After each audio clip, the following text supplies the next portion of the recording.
Hello दोस्तों, स्वागत है आप सभी का।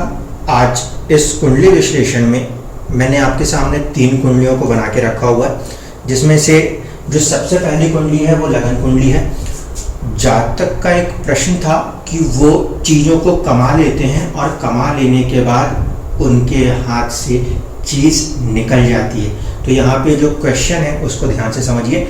अर्निंग होती है और अर्निंग होने के बाद लॉस हो जाता है, इसीलिए अब मैंने वो डिविजनल चार्ट उठाया जो मुझे अर्निंग्स बताता है। तो मैंने जो होरा कुंडली होती है डिविजनल चार्ट 2 उसका यूज़ किया है।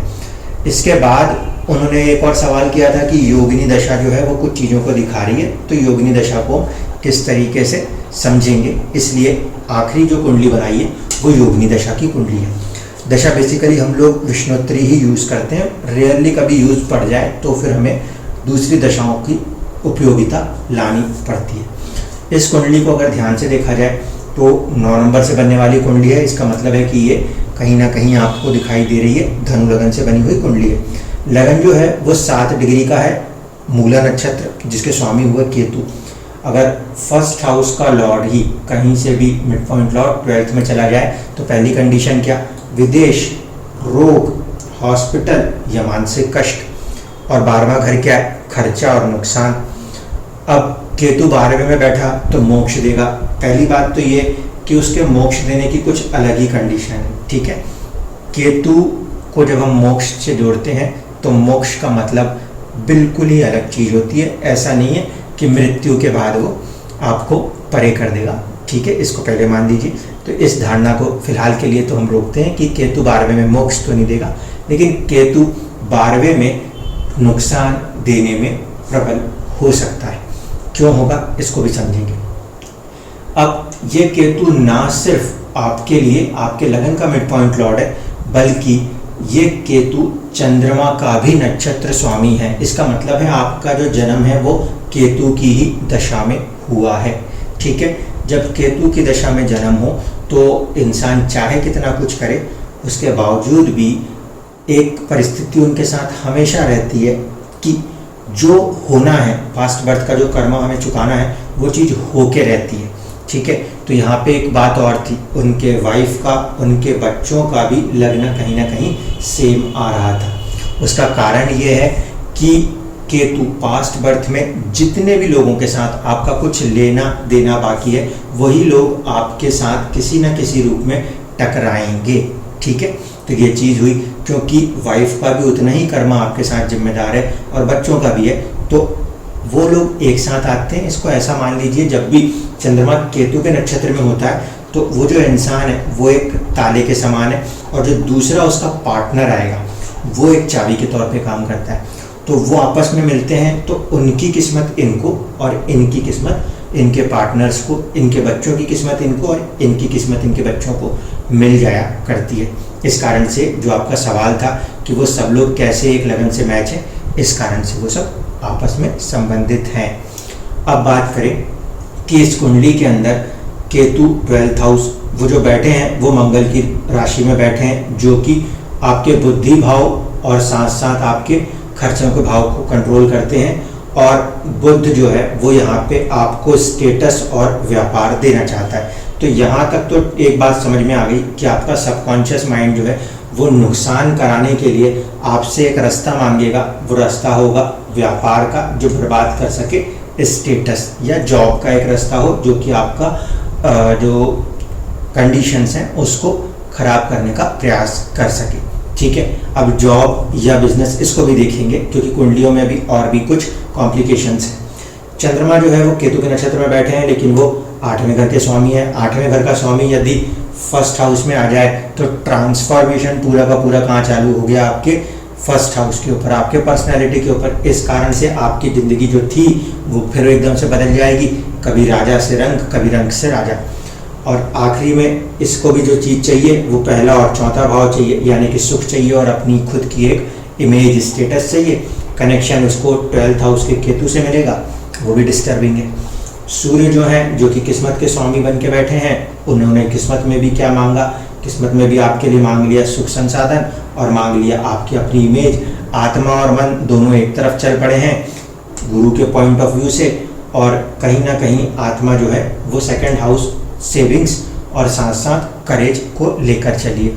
यहाँ पे इसका करेज को लेकर चलना अच्छा है, इस कारण से इंसान इतने करोड़ों के नुकसान के बाद कम से कम सुसाइड से बच जाएगा। अटेम्प्ट तो फिर भी करेगा लेकिन बच जाएगा।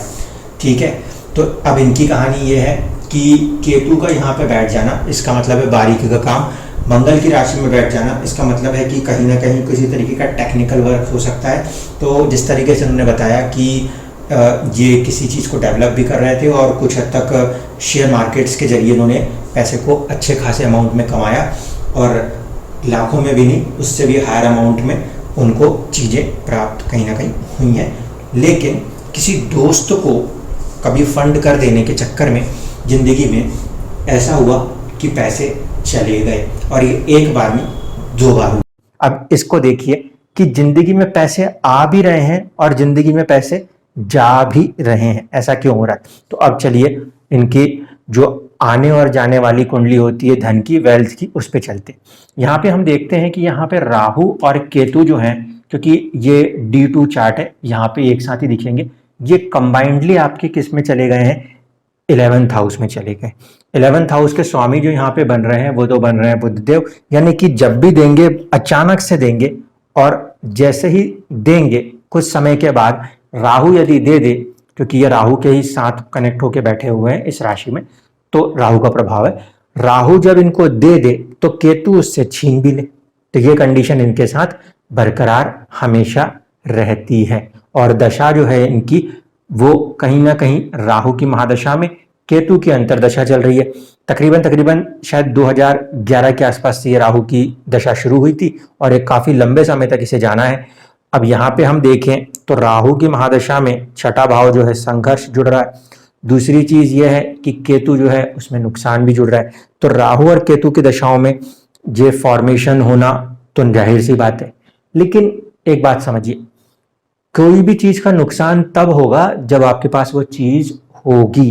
तो केतु का 12th में बैठ जाना आपके मटेरियल चीजों को नुकसान करने के लिए पहले आपको मटेरियल चीजें देगा, इसीलिए इसने आपको लाखों करोड़ों रुपए दिला दिए। ठीक है, पहली कंडीशन ये, इस कारण से आपको हमेशा चीजें मिलती रही हैं और यहाँ पे ये सिचुएशन उन चीजों को वापस गवाती रही है। अब आइए मेन बात, इस कुंडली में दूसरा सबसे खतरनाक योग समझ लीजिए, वो ये है कि यहाँ पे राशि परिवर्तन हुआ पड़ा है। राशि परिवर्तन से पहले की स्थिति को समझिए। बुध जो है, जो कि व्यापार मैरिज के भी होंगे और साथ साथ स्टेटस के स्वामी है, वो नीच राशिस्थ हो गए, यानी कि कहीं ना कहीं पार्टनरशिप, मैरिज और स्टेटस को सडन डाउनफॉल दिखा देंगे। एक चीज, शुक्र के साथ बैठे हैं तो कोशिश तो होगी कि नीच भंग हो जाए, कर भी देंगे, कई बार उठाएंगे, कई बार गिराएंगे। शुक्र जो है वो इस कुंडली में आपके लाभ भाव का स्वामी है, वहां से वो षडाष्टक होकर बैठा है। ठीक है, लाभ भाव का स्वामी है, षडाष्टक होकर बैठा है, वहां तक के लिए खराब है, लेकिन शुक्र ने गुरु के साथ राशि परिवर्तन कर दिया। छठे भाव का स्वामी होकर शुक्र चौथे में बैठे तो प्रॉपर्टी के साथ पहले तो दिक्कतें कर दे। दूसरी बात, अगर हम थोड़ी देर के लिए शुक्र को भूल जाएं, चौथे घर का मालिक होकर गुरु यदि छठे घर में बैठे तो प्रॉपर्टी को लेकर लड़ाई झगड़े करा दे। तो यह स्थिति तो यहाँ सीधे बनती थी, जहां पे हाउस एक्सचेंज हो गया है। इस कारण से कभी कभी आपको चीजें संभल जाती हैं और कभी कभी चीजें आपके साथ खराब हो जाती है। ये दोनों भाव क्योंकि एक्सचेंज में आ गए हैं तो इन दोनों के बीच में एक एनर्जी फ्लो मेंटेन है। चीजें आएंगी भी, चीजें जाएंगी भी, आने और जाने का सिलसिला लगा रहेगा, जिसमें कि एक हिस्सा कर्ज के रूप में रहने वाला है और एक नुकसान के रूप में रहेगा। तो आपको मेन चीज ये है यहाँ से जो समझना है वो ये कि अपने सोर्स ऑफ अर्निंग को तो आपने एक बार बनाना है, लेकिन इन्वेस्टमेंट को डाइवर्सिफाइड करके ही चलना पड़ेगा। ठीक है, इस कुंडली के अंदर ज्यादा कुछ समझाने का नहीं है। गुरु क्योंकि यहाँ पे हमें उच्च दिख रहे हैं, लेकिन खर्चे के भाव में होके दिख रहे हैं, कोई बात नहीं। मंगल भी उच्च दिख रहे हैं छठे भाव में, तो संघर्ष करके इंसान अपनी जिंदगी में चीजों को बनाता है। शुक्र का उच्च होना, यहाँ पे काफी हद तक चीजें आपको अच्छी दिख रही हैं, इसलिए धन का आगमन जो है वो बड़े पैमाने पर होता रहा और उतने बड़े पैमाने पर जाता भी रहा। अब आपको जो योगिनी दशा आपने मुझसे बोली, उसके लिए आपको ये कुंडली का इस्तेमाल करना है और ये जो योगिनी दशा आपकी है गुरु की यानी कि धन्या की 2021 से तकरीबन 2024 तक है। इसमें आप देख सकते हो कि जो आपका ओरिजिनल लगन है वो छठे भाव में आया हुआ है। इस कारण से संघर्ष जिंदगी में चल रहा है। यहाँ पे हेल्थ पे भी थोड़ा सा ध्यान देने की जरूरत है। मन के अंदर भी बहुत ज्यादा बेचैनी, बहुत ज्यादा संघर्ष इस योगिनी दशा में बनता है। इस योगिनी में जो नक्षत्र स्वामी है वो है शनि, पुष्या। तो शनि का यहाँ पे अष्टम में बैठ जाना, इसका मतलब है कि कुछ अनसर्टेन चीजें होनी है 2021 से लेकर 2024 तक जिंदगी के अंदर। और शनि अगर अष्टम में बैठे हैं तो आयु के लिए तो फिर भी अच्छे हैं, लेकिन कड़ा संघर्ष, कड़ी मेहनत करवा देंगे। जो ये दशा जिससे चल रही है वो दशा कहीं ना कहीं लाभ भाव में आके बैठी हुई है, तो लाभ के योग भी बनेंगे। लाभ के योग बनाने के लिए जब गुरु की महादशा में या तो बुध की अंतरदशा आ जाए, या फिर गुरु की महादशा में शुक्र की अंतरदशा आ जाए, या गुरु की महादशा में सूर्य का अंतर आ जाए, उन परिस्थितियों में आपको कहीं ना कहीं आर्थिक लाभ हो सकता है। लेकिन 69 लाख का जो आपका एक बहुत बड़ा अमाउंट है वो अगर एक झटके में आ भी गया, ठीक है, क्योंकि देखिए इस राहु की दशा बहुत लंबी है, तकरीबन 2029 तक। अगर वो एक झटके में आ भी गया तो फिर कोई दूसरी चुनौतियां होंगी जो आपको फिर परेशान करके रखेंगी, क्योंकि इस दशा के अंदर का जो फैक्टर है वो आपको किसी ना किसी वजह से परेशान रखेगा। इसीलिए मैंने आपको ये भी सलाह दी कि एक झटके में पूरा ना निकालें। अमाउंट आपके लिए तो छोटा होगा, फिर भी अमाउंट ऐसे बड़ा है, उसको आप थोड़ा थोड़ा करके निकालोगे तो वो जो दशा है वो दशा कम से कम हिस्सों हिस्सों में करके अपने रिजल्ट्स को पूरा कर ले, क्योंकि उस पूरी दशा को आपको किसी ना किसी तरीके से मेंटल स्ट्रेस तो दे के ही रखना है, ठीक है। इस कारण से इस चीज को यहाँ ध्यान रखिएगा। गोचर की स्थिति बिल्कुल क्लियर है। आपके गुरु का गोचर जब चौथे भाव से होगा तो सुख संसाधन वाली चीजों को बढ़ाने का प्रयास करेंगे, और क्योंकि जन्म के शुक्र के ऊपर से होगा जहां पे कि आपका राशि परिवर्तन योग काम कर रहा है, तो ऐसे स्थिति में एक बीच में ड्यूरेशन 1 साल के अंदर आएगी जहां पे आपको आपका जो दिया हुआ कर्ज है उसकी रिकवरी हो सकती है। कर्ज की रिकवरी में प्रॉब्लम क्यों होती है? क्योंकि जुपिटर जो है वो थोड़ा सा सौम्य ग्रह है और वो छठे भाव में बैठा है, तो ऐसे में कई बार हम सौम्यता दिखा बैठते हैं। आपका जो नुकसान के घर का स्वामी है 12th हाउस का, वो आपकी किस्मत में ही बैठा था, इसीलिए पास्ट बर्थ कर्मा में एक फैक्टर और जुड़ा हुआ था कि किस्मत आपको 1 या 2 बार नुकसान देगी देगी। जो इंसान आपके साथ जुड़ा वो भी कहीं ना कहीं किसी तरीके से कनेक्ट है, इसीलिए चीजें आपके पास से हटके उनके पास जाती हैं, और जब उनके पास आएंगी तो लौट के आपके पास भी आएंगी। ओवरऑल बात अगर इस वीडियो के बाद हम कह सकते हैं कि जब कभी भी ऐसे फॉर्मेशंस आते हैं जहां पे जिंदगियां केतु की है, तो केतु की पोजीशन को समझिए और अलग अलग चार्ट्स में जाके उन पोजीशन को समझिए कि वो केतु किसी एक पार्ट ऑफ लाइफ के अंदर किसी तरीके का हिट करने की कोशिश कर सकता है। किस पार्ट पे, किस लेवल पे हिट हो सकता है, बस ये खोजना होता है। बाकी सारी चीजें उसी हिसाब से आपको प्लान करनी होती है। जैसे यहाँ पे आर्थिक रूप से अप एंड डाउन कर रहे हैं, इसीलिए जो आपके खर्च करने का तरीका है, इन्वेस्टमेंट है, उस पे आपको वर्क करने की जरूरत है। तब जाके आप अपनी जिंदगी में बड़ी से बड़ी पूंजी को कहीं पे थोड़ा सा बचा के रख पाएंगे। धन्यवाद।